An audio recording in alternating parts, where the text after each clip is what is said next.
आपल्यासाठी तेवढंच महत्त्वाचं. आज मी ऐकलं तर शिवसेना म्हणते की कुंभमेळा आम्हाला नको आहे. म्हणजे मला असं काही कळत नाही. काही वृक्षप्रेमी म्हणताय कसले साधू ते गांजा पितात, कशासाठी पितात, त्याचा गांजा बंद करा. मला वाटतं असे धार्मिक भावने कोणी भडकू नये. म्हणजे मला वाटतं की तुम्ही इतर लोकांबद्दल असं बोलू शकत नाही, इतर धर्मियांबद्दल जे आमच्याबद्दल बोलत आहेत.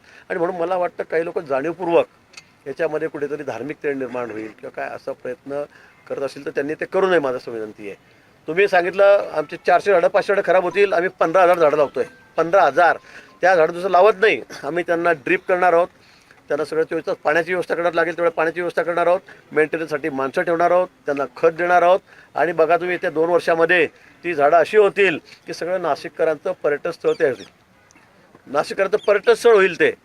इतकी चांगली व्यवस्था आम्ही करणार आहोत की तुम्ही म्हणाल किंवा शासनाने काय काम केलं, आपण स्वतः काम काय केलं, ही तुमची आमची सगळ्यांची जबाबदारी आहे. ही तुमची आमची नाशिककरांची, पर्यावरणप्रेमींची, वृक्षप्रेमींची सगळ्यांची आमची जबाबदारी आहे.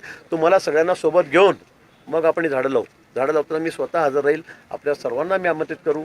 आपण एकदा बघा कसं काम केलं ते कसं नाही. आणि एक 8-15 दिवसामध्ये ज्यावेळेला 15,000 झाडं लागतील त्यावेळेला नाशिकचं चित्रच वेगळं दिसेल.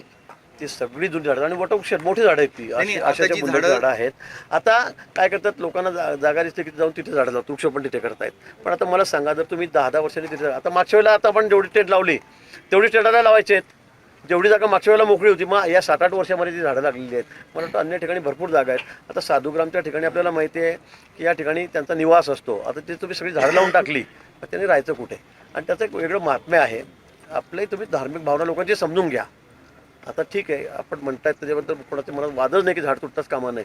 पण मागच्या वर्षी 12 वर्षापूर्वी मागच्या कुंभमेळ्याला जी व्यवस्था होती तेवढी तर करू की नाही आपण. त्याच्या व्यतिरिक्त आम्ही 1 फुटे जागा घेणार नाही, 1 फूट पण घेणार नाही.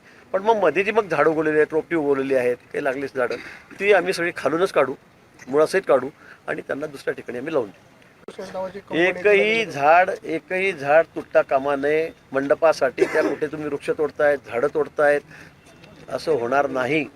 ते गरज पडेल, मी माननीय मुख्यमंत्री मोदींशी बोललेलो आहे, गरज पडेल तसं असेल, झाड तोडून कोणी करत असेल तर ते रद्द करा. माननीय मुख्यमंत्री मोदींनी सांगितलेलं आहे. कुठेही झाडं तोडून, एकही झाड तोडून आम्ही तिथे कुठलं कमर्शियल काम करणार नाही.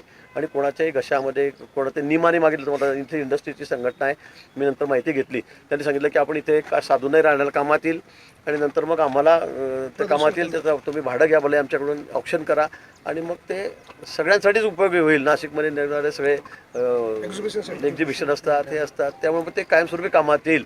पण आता आम्ही तेही रद्द करण्याच्या मानसिकतेत आहोत. ते त्या ठिकाणी करायचं नाही.